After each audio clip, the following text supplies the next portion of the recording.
ஆம்பளைக்கு பொம்பளை அவசியம்தான், ஆம்பளைக்கு பொம்பளை அவசியம்தான், இதுல அடங்கி கிடக்கு ஆயிரம் ஆயிரம் ரகசியம்தான் ரகசியம்தான். ஆம்பளைக்கு பொம்பளை அவசியம்தான், இதுல அடங்கி கிடக்கு ஆயிரம் ஆயிரம் ரகசியம்தான் ரகசியம்தான். ஆம்பளைக்கு பொம்பளை அவசியம்தான்.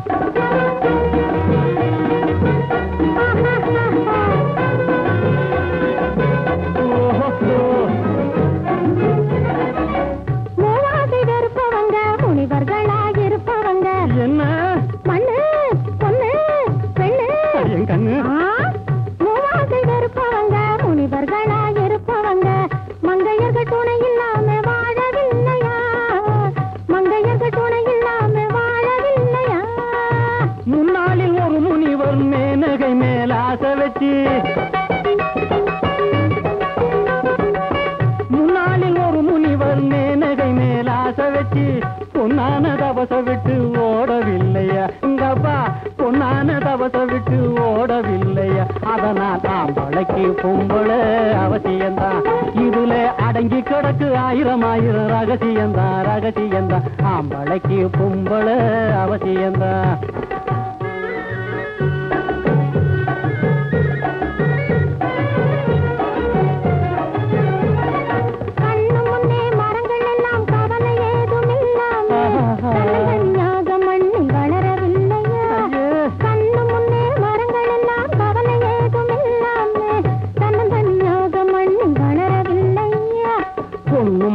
மரத்தில் உண்டு பேதமில்லா காதல் கொண்டு, பொண்ணும் ஆணும் மரத்தில் உண்டு பேதமில்லா காதல் கொண்டு, பூப்பதுவும் காய்ப்பதுவும் புரியவில்லையா, பூப்பதுவும் காய்ப்பதுவும் புரியவில்லையா.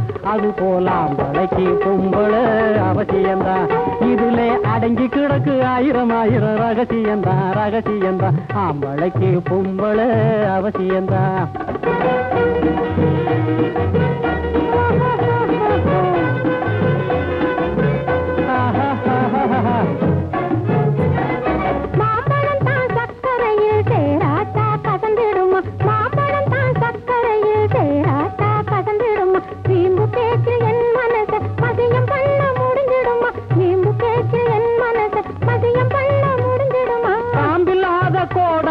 காரியத்துக்கு உதவிடுமா,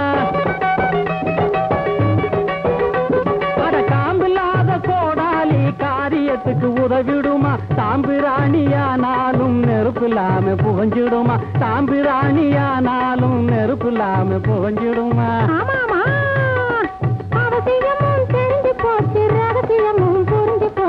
ஆம்பளைக்கு பொம்பளை பொம்பளைக்கு ஆம்பளை அவசியம்தான், இதுல அடங்கி கிடக்கு ஆயிரம் ஆயிரம் ரகசியம்தான் ரகசியம்தான். ஆம்பளைக்கு பொம்பளை பொம்பளைக்கு ஆம்பளை அவசியம்தான். சங்கர், பாண்டவமங்கலம் ஜமீன்தார் ஒரு யானை குட்டி வேணும்னு லெட்டர் எழுதியிருக்கிறாரு, அதுக்கு வேண்டி ஏற்பாடு பண்ணு. அதுக்கு என்னங்க, காக்கா பிடிக்கிறவங்களுக்கு தான் யானை பிடிக்கிறதுனா ரொம்ப கஷ்டம். அண்ணனுக்கு என்ன பூனையை பிடிக்கிற மாதிரி பிடிச்சிட்டு வந்துட மாட்டாரு.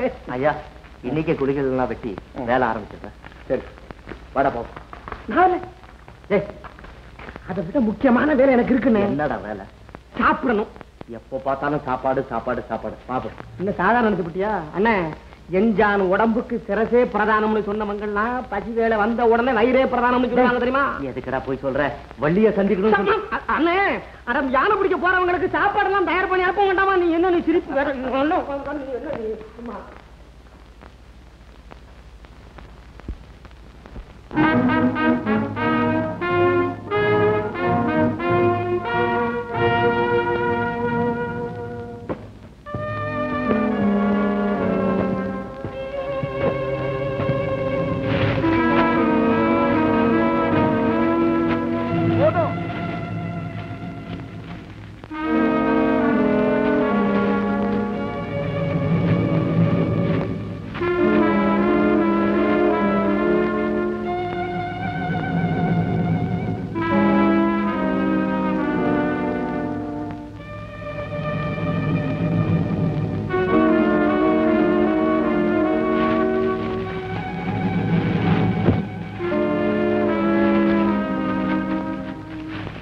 வழக்கமா இந்த நேரத்துக்கு தான் யானை கூட்டி இந்த பக்கமா வரும். எல்லோரும் சத்தம் போடாம மரங்கள்ல ஏறி மறைச்சு போங்க போங்க.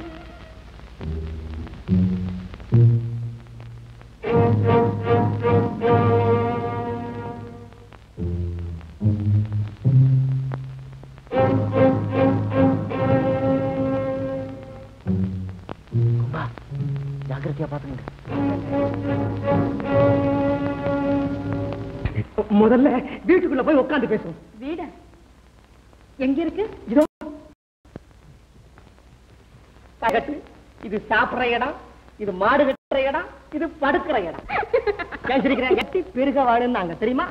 நம்ம 2 பேருக்கும் கல்யாணம் முடிஞ்சு நாம எப்படி குடும்பம் நடத்த போறோங்கிறத ஒத்திகை பாக்குறதுக்காக இந்த ஏற்பாடு. காதலுக்கே ஒத்திகை பார்க்க ஆரம்பிச்சிட்டியா? என்ன ஒத்திகை பார்க்காத நாடகம் உருப்படாது, சாதகம் பண்ணாத சங்கீதம் குழுமையா இருக்காது தெரியுமா? சரி, குடும்பத்துக்கு வேண்டியதை கவனிக்குமா? இப்போ நானும் ஒரு பசு மாடு வாங்கிட்டு வர்றேன். நிறுத்து, இந்த குடும்பம் உருப்படாது. ஆரம்பத்திலே அவசகுணம் முடிச்ச மாதிரி. பின்ன என்னங்க நான் தனிச்சு சொல்றீங்க? நாமன்னு சொல்ற அந்த ஒத்துமை மனப்பான்மை உனக்கு வல்லியே, அப்புறம் எப்படி இந்த குடும்பம் உருப்பிடும்? சரி, நம்ம 2 பேரும் ஒரு படி பால் கறக்கிற பசுமாடை வாங்கிட்டு வர்றோம். தேனா அதை என்ன செய்யணும்? அந்த ஒரு படி பாலையும் கறந்து நிறுத்து. நிச்சயமா அந்த குடும்பம் உருப்படாது. ஏன் உருப்படாது? பின்ன என்ன, கண்ணு குட்டிக்கு கொஞ்சம் கூட மிச்சம் வைக்காம அவ்வளவு பாலையும் கறக்கணும்னு சொல்றியே, எப்படி இந்த குடும்பம் உருப்படும்? நீ எங்க புள்ள குட்டிகளை பார்த்து நல்ல முறையில் வளர்க்குற மாதிரி தெரியல. புள்ள பாலையா இல்லையா புட்டி பாலை கொடுப்போம் சொல்றேன். நீ பசுமாடு மாத்திரம் தானே வாங்கிட்டு வருவேன்னு சொன்னேன். கண்ணு குட்டி சேர்த்து சொன்னியா? அதனாலதான் நான் அப்படி சொன்னேன். ஓஹோ, சரி. நீ நல்ல முறையில குடும்பம் நடத்துறாப்புல எனக்கு தெரியல. ஏன்? அதான் ஒண்ணு விட்டுட்டு ஒண்ணு வாங்கிட்டு வர்றீங்க. உப்பு வாங்கினா புளி வாங்க மாட்டேன், கடுகு வாங்கினா சீரகம் வாங்க மாட்டேன், மிளகா வாங்கினா வெங்காயம் வாங்கிட்டு வர மாட்டேன். இந்த கல்யாணம் ஆன புதுசுல எல்லாருக்குமே கொஞ்சம் ஞாபகம் மருந்து இருக்கும். கொஞ்ச நாள் போனதுக்கு அப்புறம் தான் அதாவது ஒழுங்கா நடக்கும் தெரியுமா? முதல்ல மன ஒத்துமை வேணும், அப்புறம் தான் மத்த ஒத்துமை எல்லாம். ஓஹோ, அதாவது ஒருத்தர் புரிஞ்சுக்கிட்டு தப்பு நடந்தாலும் அதை மறந்துட்டு குடும்பம் நடத்தணுங்கிற. குடும்ப திட்டம் ஒரு அரசியல் சட்டம். கணவன் முதல் மந்திரி, மனைவி எதிர்க்கட்சி தலைவி. அவளுடைய ஆலோசனைகளை கேட்டு குடும்பம் நடத்தினாத்தான் அந்த வாழ்க்கை சுதந்திர வாழ்க்கையா இருக்கும். புரிஞ்சுக்கிட்டா? வீட்டுக்குள்ள போலாமா?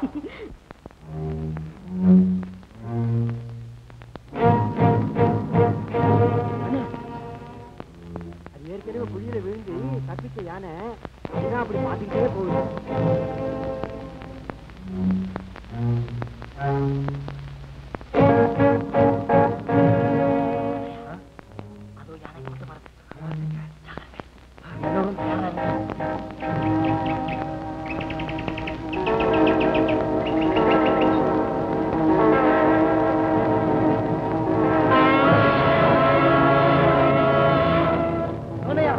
நல்ல அதிர்ஷ்டம். ஒரே குழியில 3 யானை விழுந்துருக்கு. வாங்க போவோம், வாங்க போவோம், வாங்க போவோம்.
நான் பறக்கப்பட்ட யானைகளை கொண்டு வரேன். அதுவரையும் ஜாக்கிரதை. நீ போய் சீக்கிரம் வாங்க.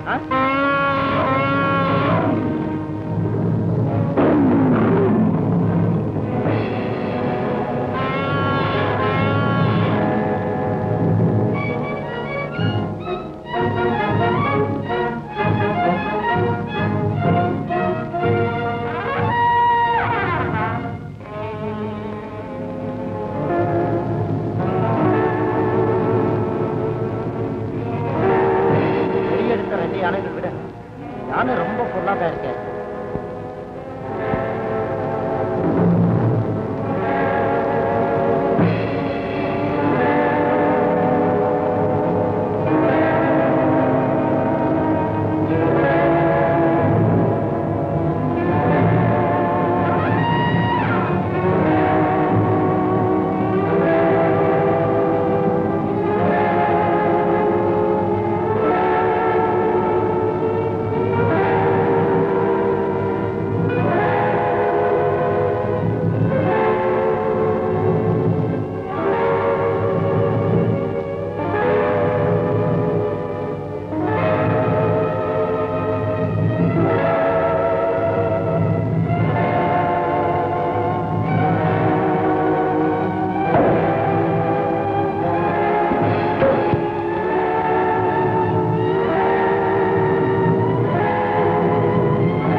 தம்பி அண்ணே ஏழாம் பரையாவத்துல என்ன விசேஷம்? அதுவா நம்ம பாண்டவமங்கலம் ஜமீன்தாருக்காக நம்ம சங்கரு 3 யானையை பிடிச்சிட்டாரு.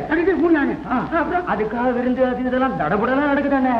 நம்ம சிங்கப்பாளையம் ஜமீன்தார் மகன் லீலா இல்ல அது கூட நாட்டியம் ஆட போகுது. அப்புறம் நாளைக்கு மலைவாசிக்கு திருவிழா வேற. போட்டிங்கெல்லாம் ஏராளமா இருக்குது. ஆமா ஒரு நாட்டியம் பார்க்க வரலையா நீ? நான் வரேன், நீங்க போங்க.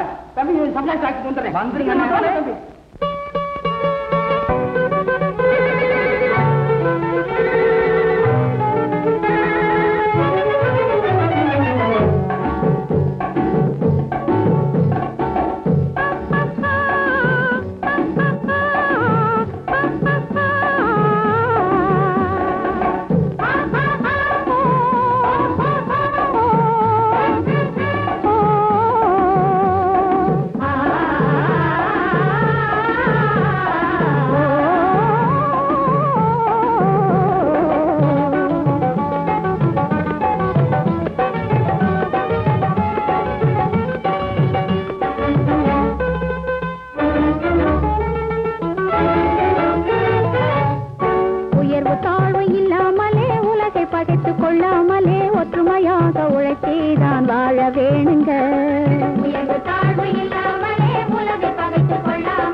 நாள் நெருங்கிவிட்டது.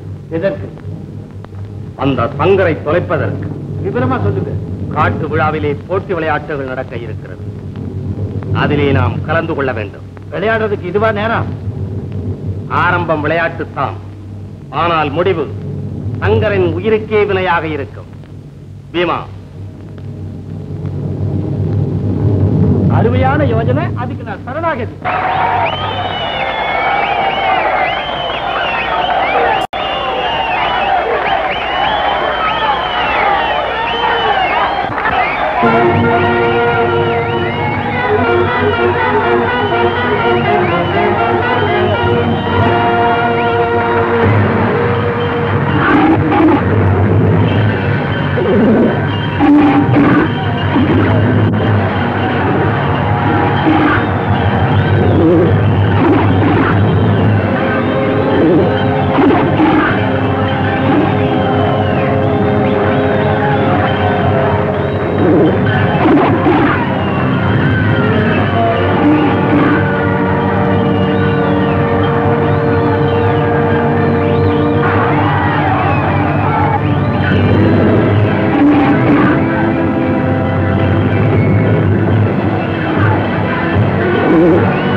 வணக்கம்.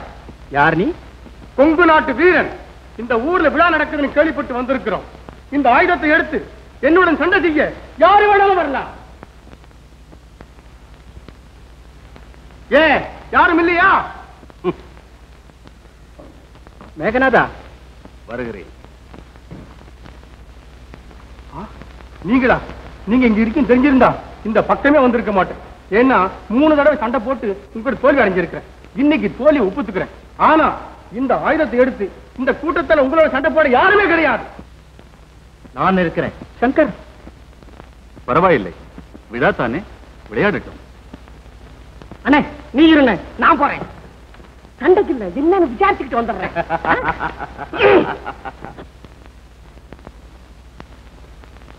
அண்ணே, உயிர் போனாலும் பரவாயில்ல, ஜெயிக்காம வந்துடாத. ஏதாவது ஒண்ணு அப்படி திரும்ப தாங்கிடுறேன். பலே.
பெரிய வீரன் தான். வீரன்னா ஒரு விதத்திலையா? பல விதத்துல. சங்கர், நீ எனக்கு யானை பிடிச்சு கொடுத்ததுக்காகவும் இந்த போட்டியில ஜெயிச்சதுக்காகவும் என்னுடைய அன்பளிப்பு இது. இந்த அவசியம். வாங்க போலாம். வா வா நீ வா. எங்க அவன்?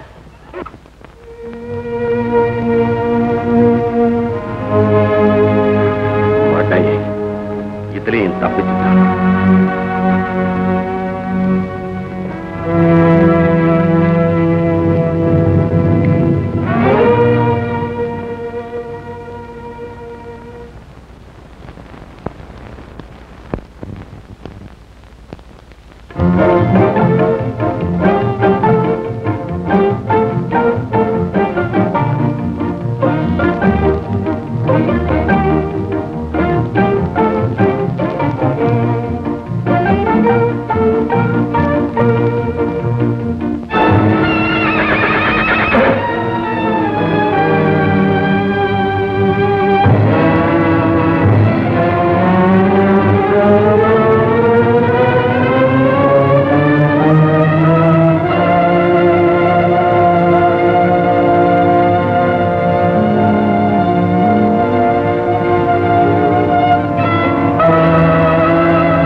பாருங்க ஆள பாருங்க.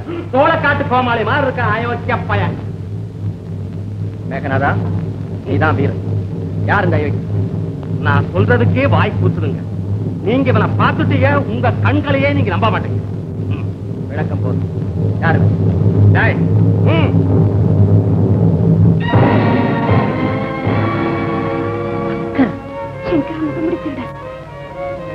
இதை நம்ப முடியலையே. இருக்கவே இருக்காது. ஐயா, பந்தயத்துல கிடைச்ச பணத்தை கொள்ள கூட்டத்துக்கு பங்கிட்டு கொடுக்கும்போது நான் போய் பிடிச்சேன். ஐயா, இது சுத்த போய். சங்கர் ஒரு காலம் இது செய்திருக்க முடியாது. ரோக செயலி அவர் சொல்லி கொடுத்தாலும் அவர் சொன்னாரு. கையங்கலாமா நான் பிடிச்சிருக்கேன். ஐயா, நான் சொல்றது நீங்க நம்பலைன்னா இவங்களை சொல்றேன். ஆமாங்க, நாங்க காட்டுல போய்கிட்டே இருந்தோம். உதவி உதவி சத்தம் கேட்டுது. நான் உடனே ஓடி போய் பார்த்தோங்க. இவன் ஆட்களும் இவரை தாக்கிக்கிட்டு இருந்தாங்க. நாங்க போய் சண்டை போட்டோம். கூட்ட ஓடி போச்சுங்க. இவன் மட்டும் அம்பிட்டுக்கிட்டான். நல்லா பாடம் பண்ணிருக்கான். என்னடா பாடம் பண்ணிருக்கான்? நீங்க சொல்லி கொடுத்தது. சும்மா நிறுத்துங்க. என்ன சொல்ற? ஐயா, இதை நீங்க நம்ப வேண்டும். அவசரப்பட்டு அவரை துரோகின்னு முடிவு செய்ய வேண்டும். இன்னும் நல்லா விசாரிச்சு பாருங்க. ஆமா, சத்தியமா சொல்றேன், இது சரியே தான். ஆதாரத்தோட கொண்டு வந்திருக்கும் போது இன்னும் என்ன விசாரிக்கணும்? ஐயா, யாரும் பேச வேண்டாம். சங்கர், இவன் செய்த சூழ்ச்சி.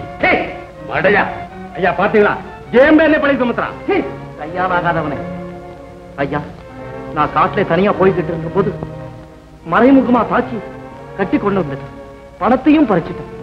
பேசாத. என்னதான் சொன்னாலும் என் மனம் சாந்தி அடையும். எப்படிங்க சாந்தி அடையும்? மனுஷன் செய்யற வேலையா இது? பிள்ளையை போல பாவிச்சு நடத்தி வந்த எனக்கு பெரும் பாதகத்தை ஏற்படுத்தி கொடுத்துட்டா. உன்னுடைய எஸ்டேட்டு, உன்னுடைய ஆஸ்தின்னு உரிமை கொடுத்ததுக்காக இதுதான் நான் செய்யற கைமாறு. நீ கேட்டிருந்தா அந்த எஸ்டேட்டை உனக்கு கொடுத்துருக்கா. சத்தியமா சொல்றேன், நான் உங்களுக்கு துரோகம் செஞ்சு நீ என் உயிரை காப்பாத்தினீங்கிற அந்த ஒரே நன்றிக்காக உன்னை உயிரோட விட. போ ஐயா, போராடி. நல்லவரா இந்த வீட்டுக்கு வந்து திருடுனா வெளியேற போறோம்.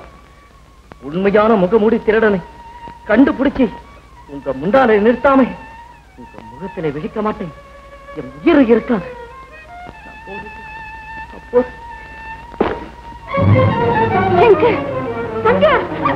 எல்லாரும் போங்க உள்ள. போங்க போங்க போங்க. நான் கூட வர்றேன். வேண்டா கண்டா, நான் இருக்க மாட்டேன். வேண்டா கண்டா, நான் சொல்றது கேட்க. உச்சிக்காரர்களும் சுயநல கும்பலும் நடமாடுற இந்த நேரத்துல அஜாவை தனியா விட்டு நீ கூட வரக்கூடாது.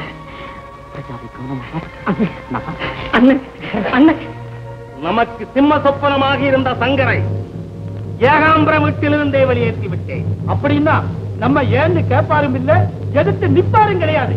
நமக்கு நாமே தான் ராஜா. ஏய், ஆள சொல்ற அந்த ரோஜாவை.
நான் இனிமேல் இங்கே இருக்கக்கூடாது.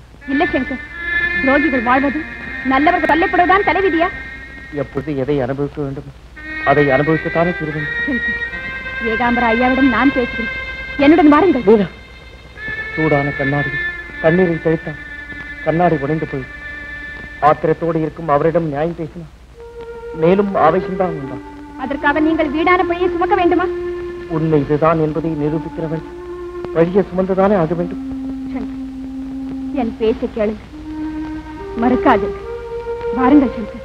லீலா, என் வாழ்வு தாழ்வில் உனக்கு அக்கறை உண்டான இப்போது எனக்கு நேர்ந்திருக்கும் அவமானத்தை தீர்ப்பதில் உனக்கு பங்குண்டு என்று நீ நினைத்தான். மறுபடியும் அழிக்காத லீலா, அழிக்காத லீலா. சங்கர், லீலா, களங்கமற்றவன் என்ற பெயருடன் விரைவில் திரும்புவேன். அந்த நாளை எதிர்பார்த்து இப்போ என்னை போக அனுமதி கொடு லீலா. உங்களுக்காக காத்திருக்கேன், வழி மேல் விழி வைத்து உங்கள் வரவுக்காக எதிர்பார்த்திருக்கேன். சென்று வாருங்கள் சங்கர், சென்று வாருங்கள். லீலா, சங்கர், லீலா, சங்கர்.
எனக்கு அனுமதி கொடு சேகர், அனுமதி கொடு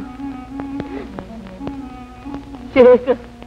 இல்லை, இது நன்றி கெட்ட உலகம், எத்தர்களும் ஏமாற்றுக்காரர்களும் நிறைஞ்ச உலகம்.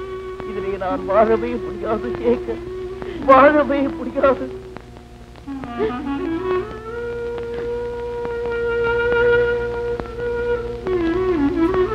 சேகர், எனக்காக இந்த உலகத்தில் கண்ணீர் வடிக்கக்கூடிய ஒரு ஜீவன் இந்த மனித குலத்திலேயே. நீ எனக்காக அட கண்ணீர் வடிக்க நான் எப்படி நன்றியை தெரியப்படுத்துறதுன்னு எனக்கு தெரியலையே சேகர், எனக்கு தெரியலையே சேகர். சேகர், சேகர், நீ ரொம்ப அறிவாளி சேகர். ஆனா நான் இனி ஒரு வினாடியே இங்க இருக்க முடியாது சேகர், நான் இருக்க முடியாது.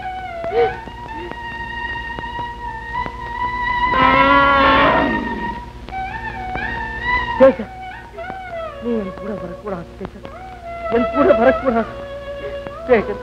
உன் உள்ளதான் எனக்கு சொந்தமே தவிர உன் உடல் முதலாளிக்கு சொந்தம். நீ இங்கே இருக்கு, அவங்க சொன்னபடியெல்லாம் நீ கேட்கணும். யாருக்குமே எந்த தொந்தரவும் கொடுக்க கூடாது சேகர், கொடுக்கவே கூடாது. யானைகிட்ட கொஞ்சம் விளையாடுற கொஞ்சி ஏண்டா யானையை கடைசி போல பாக்குற தோலை உரிச்சு போட விடா யானை போடாத சேகர்.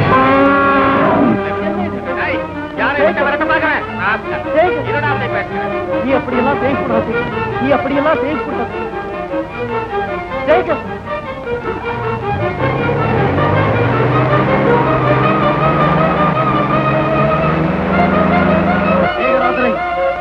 அரசன் நன்றி கேட்பான், தெய்வம் நன்றி கேட்கும். நான் வர்றேன் சேகர், நான் வர்றேன்.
தம்பி, ஒரு மதியான எஸ்டேட்டுக்குள்ள புகுந்து அட்டகாசம் செய்யுது. நீ வரல எஸ்டேட்டே நாசமா போயிடும். வாங்க அண்ணே, சீக்கிரம் புறப்படுங்க அண்ணே. நீங்க போங்க, வர்றேன். போங்க, வர்றேன்.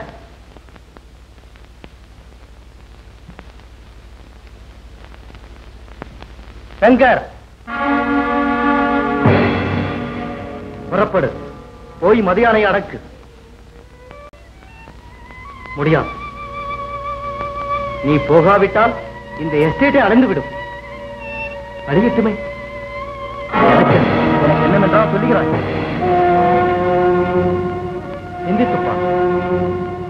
சிந்தித்துப்பா. நீ பாடுபட்டு பண்படுத்திய தோட்டங்கள், உழைத்து உருவாக்கிய காடுகள், அன்பு காட்டி அரவணைத்த தொழிலாளிகள் எல்லோருமே கொஞ்ச நேரத்தில் மத யானையின் கால்களில் சிக்கி மண்ணாவதை நினைத்துப்பா. நான் நல்லவன் என்று நிரூபிப்பதற்குள் அவர்கள் முன்பு எப்படி போகுது? கேடு நினைத்தவரை திருத்த வேண்டுமானால் கெடுதல் செய்தவர்களுக்கு நீ நல்லது செய்து உண்மையை உணர்ந்து விடுவார்கள். சங்கர், யோசனை செய்யாதே. புறப்படு.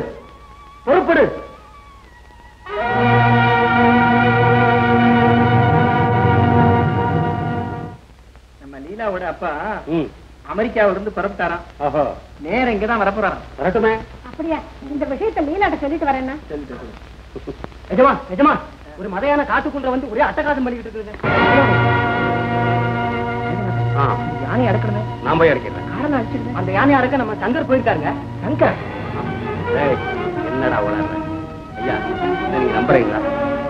யானை பிடிக்கிறேன் பூனை பிடிக்கிறேன்னு சொல்லி உங்களை ஏமாத்தி பழையபடி இங்க வேலைக்கு வந்து சேர்றதுக்காக செய்கிற சூழ்ச்சி. நான் ஒரு அட்டகாசம் தாங்க முடியல. அதை அடக்கல யாரும் தப்ப முடியாதுங்க.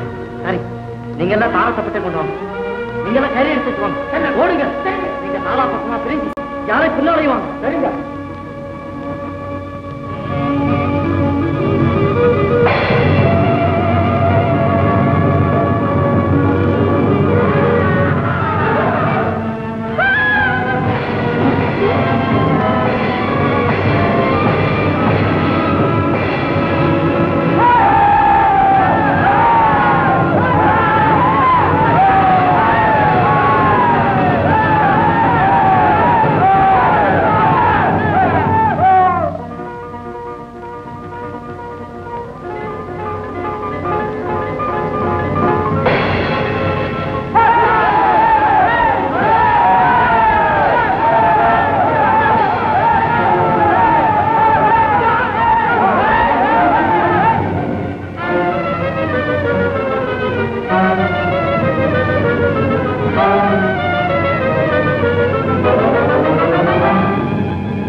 நம் திட்டங்களை எல்லாம் கெடுத்துக் கொண்டே வருகிறான் அந்த பொடிப்பயல் சங்கர்.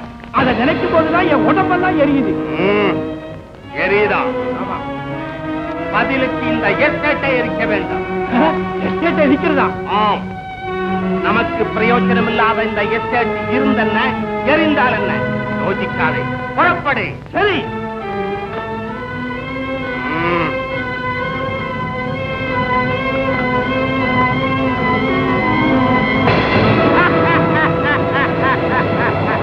தொலைந்தான் சங்கர்.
யானையை சங்கர் பிடிச்சு கட்டிட்டாரு. ஆனா முகமுடி திருட காட்டுக்கு நெருப்பு வச்சுட்டு யானையும் அவசோட முயற்சிக்கிறானுங்க. அப்படின்னா சங்கர் முகமூடி திருடன் இல்லை. இப்ப சங்கரங்க கொள்ளக்கூட்டத்தோடு வடக்கு பக்கம் சண்டை போட்டுட்டு இருக்காருங்க.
ஐயா, உண்மையான முகமுடிக்கிறதை கண்டுபிடிச்சு உங்களிடம் ஒப்படைச்சிட்டேன்.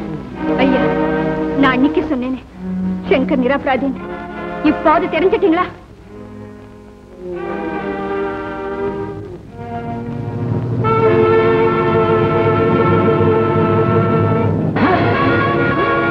நீயா முகமுடிக்கிறேன், உன்னை இப்பவே துண்டு வச்சு போடுறப்பா. ஐயா ஐயோ வேணாங்க.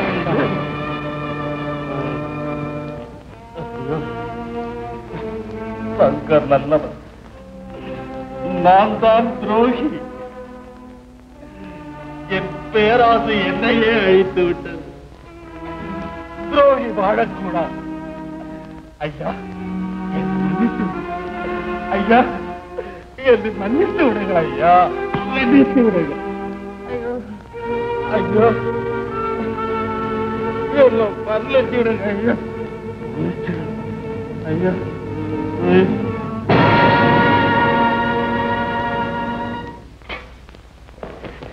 ஐயா ஐயா, திருட்டு பசங்க துரத்திக்கிட்டே போனோம். எல்லாரும் மரத்தில் இருந்து உருண்டு விழுந்து அத்தனை பேரும் செத்து போயிட்டாங்க. ஆமா சங்கர், சங்கர் சங்கர், இவன் தான் முகம் முடிச்சிருக்கா? ரொம்ப நாள் எனக்கு சந்தேகம். ஆள் க்ளோஸா? சந்தேகத்தை பார்த்துக்கோ. சண்டால போய் தம்மடங்களா நடக்குமா? எதுக்கு ஒரு பக்கம் குத்தி வச்சிருக்கான்?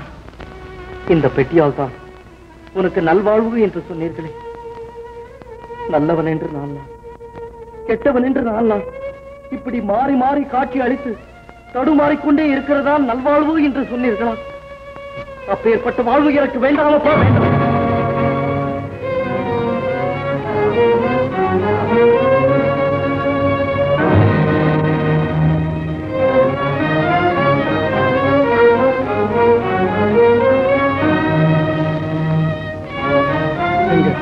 இந்த கடிதத்தை நீ என்றாவது படிக்க நேர்ந்தால் அதிர்ச்சி அடையாது. நீ அணிந்திருந்த நகைகள் இந்த பெட்டியில் இருக்கின்றது. சுமார் 20 ஆண்டுகளுக்கு முன்பு நீ 3 வயது குழந்தையாக இருக்கும்போது கார்குடி என்ற இடத்தில் நான் உன் கண்டெடுத்தேன். ஐயோ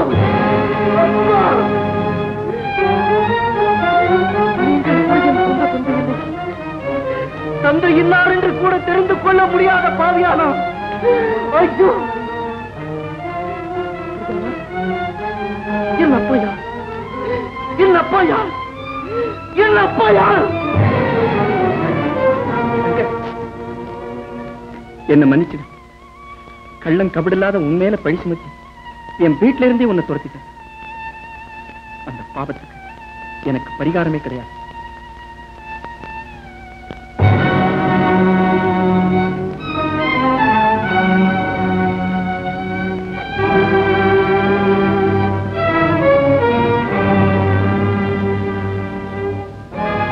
சங்கர், இந்த நகையெல்லாம் ஏது உனக்கு? ஏன் பெட்டியெல்லாம் கீழே போட்டிருக்கிற?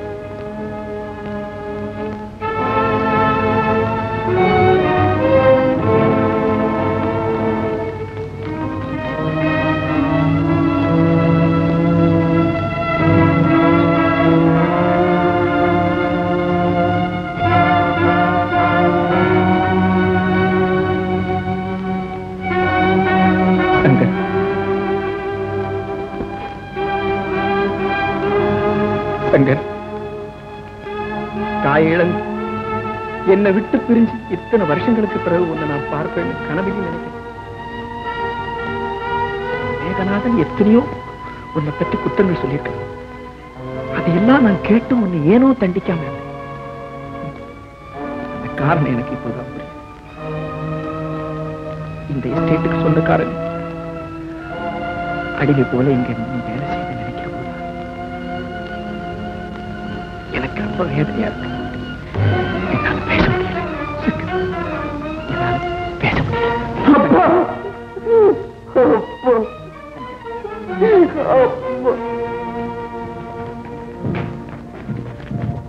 கௌரி, ஒரு சந்தோஷ சமாச்சாரம். காணாம போன என் மகன் கிடைச்சிட்டான். என்ன? இதோ சங்கர் தான் என் மகன். அதுக்குரிய ஆதாரம் இந்த நகைகளும் கடிதம் தான். அப்படியா? அம்மா, தம்பி, அண்ணா, இன்னொரு நல்ல சமாச்சாரம். என்ன? காணாம போன என் மகனும் கிடைச்சிட்டான். எங்க? நீலாதான் என் மகன். இப்போ ஜமீதா அவர் தான் வர வழியில எல்லா விவரமும் சொன்னார். ஆமாங்க, சுமார் 15 வருஷத்துக்கு முன்னாடி இந்த பக்கத்து காட்டுல லீலாவை கண்டெடுத்து கூட்டிட்டு போய் வளர்த்துக்கிட்டு வந்தேன். நம்ம ஐயாவுடைய மகனா சங்கரன் பாத்தீங்களா? நான் இன்னார்னு தெரியாம கஷ்டப்பட்டு கண்ட இடமெல்லாம் சுத்தி அலைஞ்சு காத்தையும் தண்ணியும் குடிச்சு வளர்ந்ததுனாலதான் இந்த எஸ்டேட்டை இவ்வளவு பொறுப்பா கவனிச்சிருக்காரு.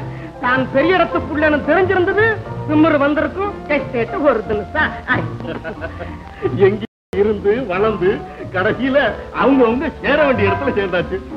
லீலாவுக்கு முன்பு என் மேல ரொம்ப கோபம் இருந்தது, அது இப்ப இருக்காதுன்னு நினைக்கிறேன். போங்க ஐயா, கோபமாவது அண்ணன் உங்க மகன்னு தெரிஞ்ச உடனே லீலா உங்க முன்னால் நிக்கிறதுக்கே வெக்கப்படுது.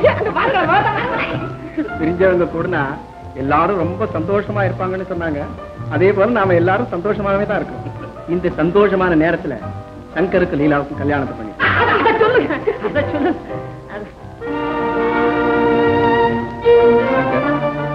லீலா